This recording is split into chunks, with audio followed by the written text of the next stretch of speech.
तो सवाल यह है, क्या हमारी विदेश नीति अब व्हाइट हाउस की कॉल पर सेट होती है कि क्या भारत अब ट्रंप की धमकी से डरकर युद्ध के फैसले लेता है?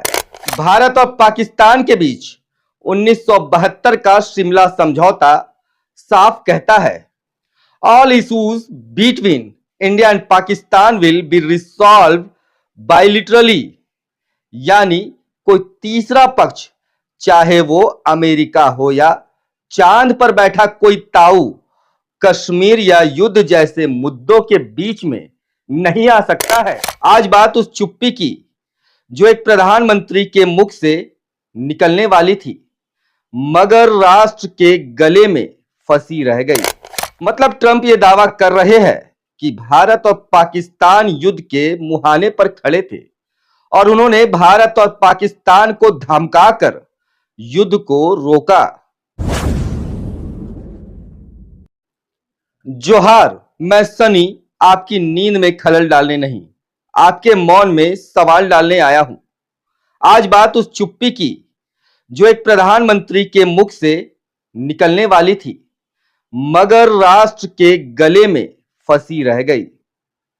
11 मई 2025 ट्रंप अमेरिका से बोलते हैं, India and Pakistan were at the verge of a big war. I told them you gotta stop it, otherwise no trade with the US, and guess what, they stopped। मतलब ट्रंप ये दावा कर रहे हैं कि भारत और पाकिस्तान युद्ध के मुहाने पर खड़े थे और उन्होंने भारत और पाकिस्तान को धमकाकर युद्ध को रोका। अगर नहीं रुके तो व्यापार बंद, ये कहा।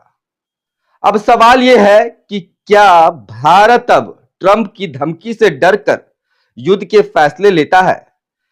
13 मई को प्रधानमंत्री नरेंद्र मोदी सामने आते हैं और ठीक 2 दिनों बाद वह कहते हैं, आजकल विदेशों से फोन आ रहे हैं, सबका एक ही सवाल होता है, आप युद्ध में क्यों नहीं गए? लेकिन वो ये नहीं कहते हैं कि कौन सा देश, कौन सा नेता। वो ये नहीं कहते कि अमेरिका ने धमकी दी या नहीं दी। वो ट्रंप का नाम तक नहीं लेते। वो उस दावे को नकारते भी नहीं और स्वीकारते भी नहीं। यूं तो हर गम को हंसी में ढाल लेते हैं हुक्मरान, मगर जब सवाल इज्जत का हो तो खामोशी सस्ते सौदे जैसी लगती है। अमेरिका की धमकी और इंदिरा गांधी का जवाब। साल 1971 बांग्लादेश मुक्ति संग्राम चल रहा था। अमेरिका ने 7वां बेड़ा भेजा भारत को डराने के लिए। तब प्रधानमंत्री थी इंदिरा गांधी।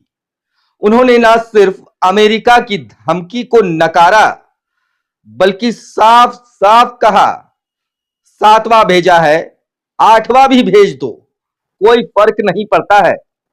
उन्होंने कहा था, India will not kneel before any super power. वहीं 2025 में हमारे प्रधानमंत्री ट्रंप का नाम भी नहीं ले रहे। तो सवाल यह है, क्या हमारी विदेश नीति अब व्हाइट हाउस की कॉल पर सेट होती है?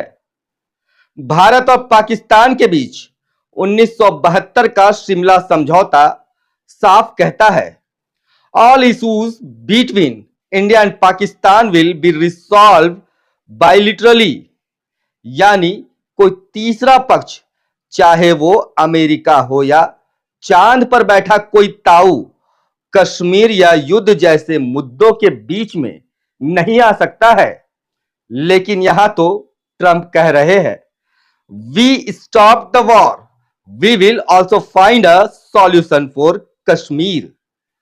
कब से कश्मीर पर अमेरिकी मध्यस्थता का विकल्प खुल गया? ये अब एक बड़ा सवाल है। क्या शिमला समझौता अब व्हाट्सएप फॉरवर्ड जैसा हो गया है, जो पढ़ा तो जाता है लेकिन माना नहीं जाता है? अब सवाल जनता से भी है। क्या आपने न्यूज चैनलों पर यह सवाल देखा? क्या अर्नब ने पूछा? क्या सुधीर चौधरी ने चिल्लाया? क्या एंकरों ने स्क्रीन पर अमेरिका थ्रेटन्स इंडिया ब्रेकिंग चलाई? बिल्कुल नहीं चलाई है, क्योंकि टीवी पर राम मंदिर, मुस्लिम तुष्टीकरण, लव जिहाद ज्यादा बिकता है, ज्यादा टीआरपी देता है। देश की विदेश नीति बिकाऊ मुद्दा नहीं है, इसलिए चुप्पी है। प्रधानमंत्री जी, आपके पास 56 इंच का सीना है, $4 ट्रिलियन की अर्थव्यवस्था है, इसरो है, चंद्रयान है, लेकिन ट्रंप के सामने शब्दों का संकोच क्यों? अगर ट्रंप झूठ बोल रहा है, भारत का मजाक उड़ा रहा है, तो क्या आपने उन्हें डिप्लोमेटिकली फटकार लगाई? अगर वो सच बोल रहे हैं, तो क्या भारत अब विदेश नीति में संप्रभु नहीं रहा? कुछ बातें बयां नहीं होती, पर इतिहास उन्हें अपने आप में खुद से दर्ज कर लेता है। भारत कोई छोटा मोटा देश नहीं है। हमने नेहरू की गुटनिरपेक्ष नीति देखी, इंदिरा की दृढ़ता भी देखी है, और मनमोहन की शालीन स्पष्टता भी देखी है। तो अब जब एक अमेरिकी नेता मंच से यह कहे कि हमने भारत को धमकाकर युद्ध को रोक दिया, और हमारे नेता जवाब देने की बजाय गोलमोल चुटकियों में बात करे, तो यह सिर्फ चुप्पी नहीं है, यह राष्ट्र की गरिमा की नीलामी है। मैं सनी आज फिर आपके मौन से लड़ता रहा, तथ्यों से और उम्मीद से कि शायद अगली बार सवाल पूछने से कोई देशद्रोही नहीं कहलाए।